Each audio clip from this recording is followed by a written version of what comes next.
क्यों क्यों नहीं ये पुल बन पा रहा? बहुत सारे इंजीनियर सब कुछ बुला के उन्होंने देख लिया कि कुछ ऐसी व्यवस्था बन जाए, कुछ ऐसी व्यवस्था बन जाए जिसके माध्यम से ये पुल बन जाए, जिससे आयात निर्यात बन जाए और हमारा देश भी, हमारी प्रजा भी समृद्ध हो जाए। सब उपचार हुए, माँ सब समस्याओं के बाहर के दवाई आदि आदि, डॉक्टर, हकीम, वैद्य, ये सब होने के बाद फिर किसकी याद आती है? सब दवाई और सब सब होने के बाद फिर जादू टोना टोटका इधर उधर। राजा ने भी पता कर लिया कुछ ना कुछ गड़बड़ है। सब कुछ उपचार हो गए, सब कुछ व्यवस्था हो गई, पर अभी तक ये पुल बन क्यों नहीं पा रहा? और फिर फ्री में सलाह देने वालों की तो संसार में, फ्री में सलाह देने वालों की ये कमी है ही नहीं है, बिल्कुल कमी नहीं है। जहाँ खोजो वहाँ राजीव जी तुम्हें रायचंद मिलेंगे। रायचंद, राय देने वाले। ऐसा नहीं, ऐसा कर लोगे ना तो ऐसा होगा। करना क्या है? उससे कहा सचिन तुम कर लो, नहीं ऐसा होगा तो ज़्यादा अच्छा होगा। भाई रायचंद क्यों बनते हो? रायचंद क्यों बनते हो? रायचंद की जगह करमचंद बनो ना। बनना ही है, सलाह क्यों दे रहे हो? ज्ञानचंद बनना, रायचंद बनना आसान है राम जी।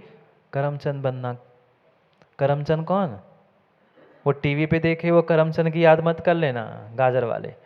नहीं तो वो करमचंद बन जाओ, तुम कर ले आओ गाजर। वो करमचंद नहीं, कर्म करने वाला करमचंद। राय देने वाले तो बहुत सारे होते। अब राजा था, पहुंच गया एक व्यक्ति और सलाह दी राजा को। राजा भी कैसा, राजा भी कैसा, कच्चे कानों का। उसने भी मान लिया, हाँ हो सकता है। अब ऐसी कहावत है ना, जिसकी पैर फटे ना बीमारी वो क्या जाने पीर पुराई। राजा भी सोचता है कि ठीक है, अब सबका सबकी सबकी राय मैंने मान ली, सबका मन का मैंने करके देख लिया। ये भले ही पागल दिख रहा है पर कह रहा है, करके क्यों नहीं देखे। राजा को सलाह उसने दी कि राजन कहीं ना कहीं आपने आपने वहाँ की उस जल देवता को प्रसन्न नहीं किया। वो कहता है ये क्या होता है, ये क्या होता है जल देवता? वो कह रहे आप नहीं जानते, जगह जगह पे देवताएं होती है, वनस्पति में देव होते हैं, यहाँ देव होते हैं, सब में भगवान अंश है। वो वहाँ की जल देवता शायद आपसे नाराज है, आप वहाँ जाकर किसी बालक की बलि दे। अब कहने वाले को क्या है, कहने वाले को क्या है जय कुमार जी? उठाई जीभ लगा दी, बोलने वाला बोल दिया। उसने कह दिया कि वहां की शायद वन देवता प्रसन्न नहीं है, आप एक काम करें, वहां किसी बालक की बलि चढ़ाई जाए। त्रियंश की होती तो फिर भी समझ में आती, त्रियंश की होती तो फिर भी समझ में आती, पर राजा कैसा पागल, कैसा पागल। राजा ने घोषणा करा दी कि नगर में अगर कोई अपने बेटे को बलि के रूप में देना चाहता है, बलि के रूप में चढ़ाना चाहता है, तो उसको, उसके परिवार को उसके वजन के बराबर सोना मिलेगा।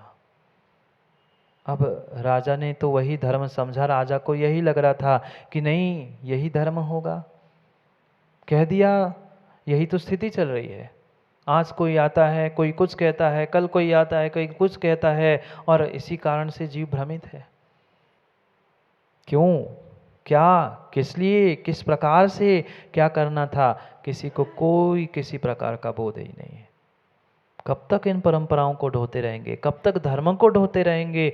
जब तक ढोते रहेंगे तब तक ढोंग करते रहेंगे। अब ढोना छोड़ दो और ढंग को सीख लो, क्योंकि संसार में परम उपकारी अगर कोई है तो ये अहिंसा धर्म है। अन्य कोई परम उपकारी हो ही नहीं सकता इस अहिंसा धर्म के अलावा।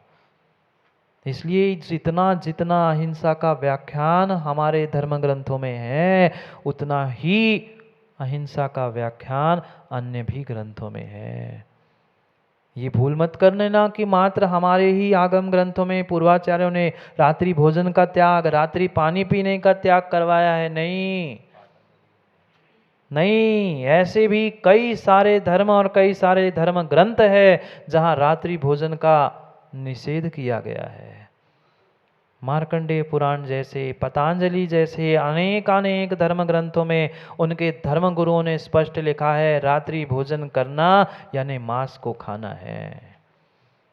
त्याग है ना सबका, त्याग है ना सबका। फिर सोच लेना हम कितनी हिंसा कर रहे हैं। यहाँ तो भगवान के सामने आकर गला फाड़ के कह रहे हैं, भगवान अहिंसा परमो धर्म की जय हो, जय हो भगवान तुम्हारी, जय हो भगवान तुम्हारी, मानने तुम्हारी बिल्कुल नहीं, बस तुम्हारी जय जय हो। हम कितने हिंसा पर उतारू हो रहे हैं, और जितने वर्तमान में जीव धर्म के नाम पर हिंसा के लिए उतारू हो रहे हैं, शायद उतने कहीं बाहर नहीं हो रहे। क्या ऐसा नहीं देखा? क्या ऐसा शैलेंद्र जी आपने नहीं देखा? शेर जी, एक थाली में वह होटल में खाने के लिए जीव तैयार है, पार्टी में शादी ब्याह में एक स्टॉल पर एक थाली में वह चाट चाटने के लिए जीव तैयार है, पर एक वेदी के सामने, एक भगवान के सामने खड़े होकर पूजा करने की भावना नहीं है। ये हिंसक नहीं तो कौन है? ये हिंसक नहीं तो कौन है? कितनी कितनी कितनी हम धर्म के क्षेत्रों में पहुंचकर भी राग द्वेष की परिणति और कसाय की परिणति कर रहे हैं। कहाँ जाएंगे? थोड़ी सी भीतर से विवेक जागृत करने की आवश्यकता है। अभी तक माँ, अभी तक माँ, अभी तक नहीं संभले थे, अभी तक नहीं समझे थे, अभी भी समझ है, मिल रही है, समय है, संभल जाओ, संभल जाओ, हिंसा से बचने का प्रयास करो, अन्यथा तुम्हें नरक निगोद के दुखों से कोई बचाने वाला नहीं है। कितना भक्षक का विवेक, कितना अभक्षक का विवेक, कितनी कब क्या खाने का विवेक, कोई विवेक नहीं बचा, कोई विवेक ही नहीं बचा है। और बिना विवेक के जो भी कार्य है वह पूर्ण रूप से हिंसा है, हिंसा ही है। आप लाख कह देना धर्म के लिए तो हिंसा चल सकती है ना, जब धर्म ही अहिंसा है, हिंसा के लिए धर्म कैसे? हम धर्म के लिए लड़ रहे हैं, धर्मात्मा के लिए लड़ रहे हैं, धर्म की रक्षा धर्म आयतन के लिए लड़ रहे हैं। लड़ने की बात ही हमारे ग्रंथों में नहीं लिखी, क्योंकि जहाँ लड़ाई है वहाँ धर्म है ही नहीं, और जहाँ धर्म है चेतन जी वहाँ लड़ाई है ही नहीं। पर जीव आज लड़ने के लिए, धर्म की लड़ने के लिए, धर्म की रक्षा के लिए लोग कहते हैं महाराज जी एक हाथ में माला एक हाथ में भाला। नहीं, ये भूल है आपकी, ये भूल है आपकी, एक भूल है आपकी। भाला लेने की कही कही कही हमारे धर्माचार्यों ने कही ही नहीं, कही ही नहीं है। उन्होंने माला से ही, अहिंसा से ही सब संकटों को दूर करने की व्याख्या की। पर क्या करें, क्या करें? जैसे राजा बातों में आ जाता है, हम भी लोगों की बातों में आ जाते हैं। लोगों ने कह दिया ऐसा मत करो, ये मत करो, यहाँ मत जाओ, वो मत करो, वो हमने मान लिया। जो अच्छी बात धर्म गुरु कह रहे हैं, हमारी जिनवाणी कह रही है, वो तो हम सुनने के लिए नहीं आते, वो हम समझने के लिए नहीं आते। पर किसी ने मच्छर जैसे कान खा लिए, हमने मान लिया। क्या स्थिति और क्या विडंबना है, कहाँ भोगने जाएंगे कर्म, जीव समझ नहीं पा रहा है, जीव समझ नहीं पा रहा है। आज तो प्रोफेसर जी तीव्र पुण्य का उदय है, मनुष्य बने, जैन कुल मिला, धन संपत्ति सब कुछ मिली। जब जब पाप उदय में आएगा, ध्यान रखना पाप उदय में आएगा। ऐसे बुंदेलखंड में कहावत है, आप तो बुंदेलखंड के पास के ही हो, तो इतना तो जानते ही होंगे। जब भी पाप चिल्लाता है, जब भी पाप चिल्लाता है तो मगरे पर बैठ के चिल्लाता है। मगरा जानते हो? पुराने जमाने के लोग जानते होंगे। हाँ, पुराने जमाने के लोग भी नहीं बचे, ना घर बचे, ना मगरा बचे।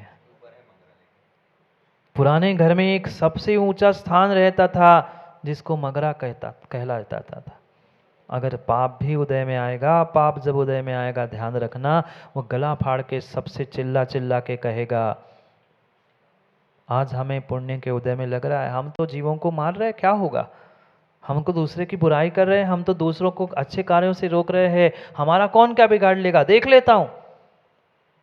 कोई दूसरा देखे नहीं देखे, कर्म तो तुम्हें देख रहे हैं, और सर्वज्ञ तो तुम्हें देख ही रहे हैं, देख ही रहे हैं, देख ही रहे हैं। इसलिए इसलिए कितना भी कोई कितना भी कुछ कहते रहे, दिवाकीर्ति जी, हमें अपने अपने परिणाम, अपने नियम को नहीं छोड़ना, क्योंकि लोग चाहते ही है कि तुम कुछ कहो, तो इसलिए तो तुम्हारे लिए चिढ़ाया जाता है, कुछ ना कुछ कहा जाता है। उनका काम है कहना, हमारा काम है सुनना और निकाल देना।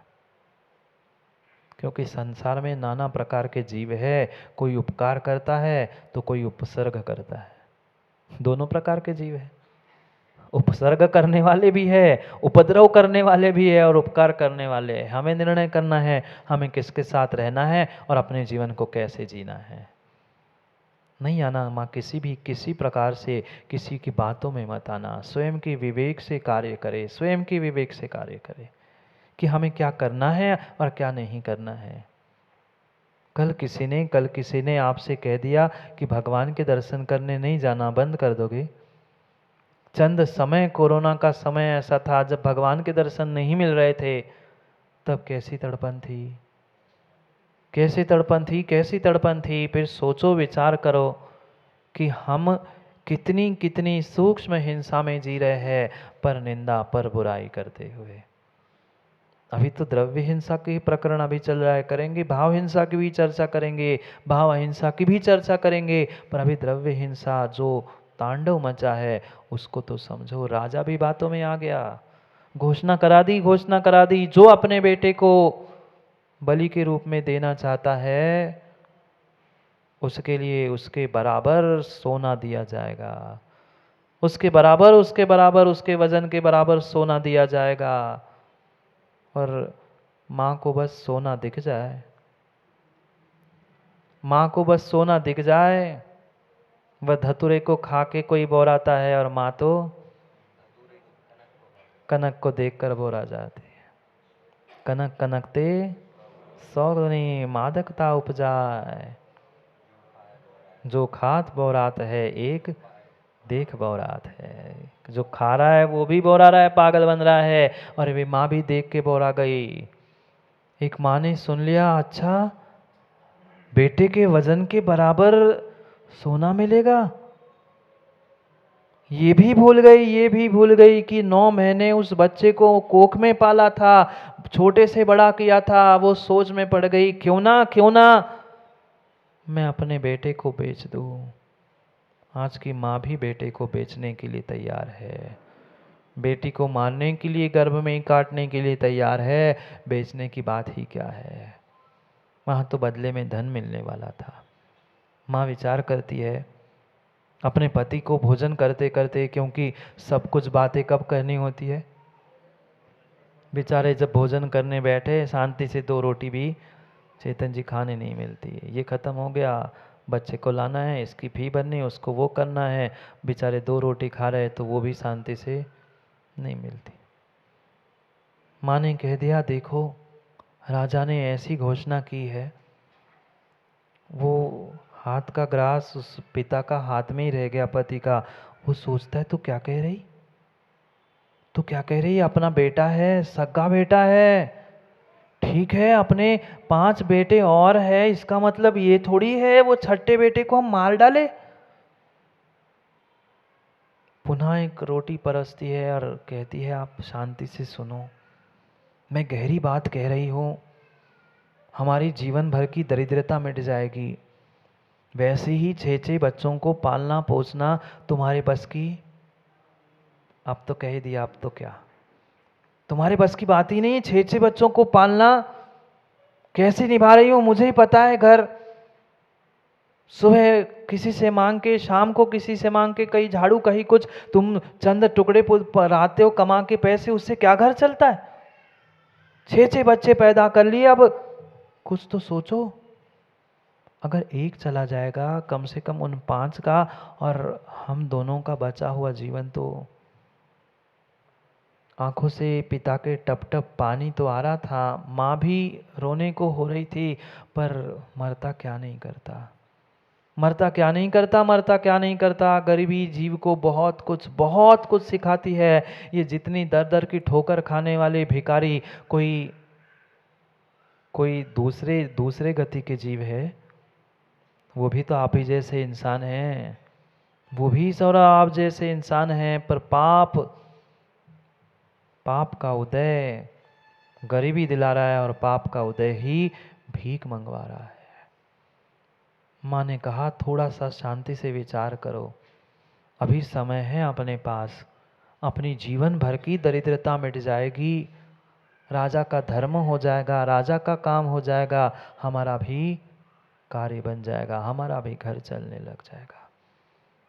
क्या किसी की ऐसी हिंसा करने से चंद पुद्गल के टुकड़े मिल जाएंगे, तुम्हारा घर माँ शांति से चलेगा? जीव आज यही सोचता है। लाखों अरबों करोड़ों पता नहीं खरबों क्या क्या कमा रहे हैं उन जीवों का घात कर कर करते। आज देख लेना, आज तुम चाहे अपने नेट इंटरनेट पर खोज लेना, जितना जितना आपको डाटा मिलेगा कत्ल खानों का। कत्ल खाने चलाने वाले कौन हैं? जितने बड़े बड़े स्लटर हाउस है, जितने बड़े बड़े कत्ल खाने हैं, वे कोई दूसरे नहीं हैं, अहिंसा के पुजारी कहने वाले ही वे वह बड़े बड़े कत्ल खाने खोल के बैठे हैं। आज भले ही उन्हें लग रहा है कि पुण्य का उदय, मैं बहुत पैसे कमा रहा हूँ, बहुत पैसे कमा रहा हूँ। विश्वास रखना युवाओं, विश्वास रखना, जो जितनी जल्दी ऊपर चढ़ता है, ये नियम है, वह उतनी ही जल्दी नीचे भी आता है। उतनी ही जल्दी। अरे गेंद को ही देख लो ना, जितनी जोर से गेंद को ऊपर फेंकते हो उतनी जल्दी गेंद नीचे आती है। ये ऐसा ही पुण्य पाप का खेल होता है, बिल्कुल ऐसा ही पुण्य पाप का खेल होता है। ये पापानुबंधी पुण्य प्राप्त है, इसलिए पुण्य से वह पाप को बांध रहे बेचारे। पुण्य के उदय से जैन कुल मिला, धन संपत्ति सब कुछ मिली, पर उसे पूर्ण रूप से पापों में डाल रहे हैं। अगर सत्य नहीं लग रहा हो तो खोज करके देख लेना। बड़े बड़े कत्ल खाने, बड़े बड़े शराब खाने अगर किसी के नाम पे है तो वे तुम्हारी सगे संबंधी कहीं ना कहीं है संगी जी, ऐसा है। नाम लेने की, स्थानों की, नगरों की और किसी के व्यक्तिगत नाम लेने की आवश्यकता नहीं है। तब शर्म लगती है, तब शर्म आती है, तब दया आती है उन जीवों पर जब उस ठेके के सामने नाम लिखे होते हैं साहब। यहाँ तो हम महावीर के पुजारी बनकर घूम रहे हैं, अहिंसक बन के घूम रहे हैं, वहाँ सरकार में एप्लीकेशन लगा रहे हैं माइनॉरिटी के लिए, और हम क्या कर रहे हैं? फल मिलेगा, फल मिलेगा, फल मिलेगा। विश्वास रखना, तुमने जितनी जितनी हिंसा चाहे जान के की हो अनजाने में की हो, फल तो मिलेगा ही मिलेगा।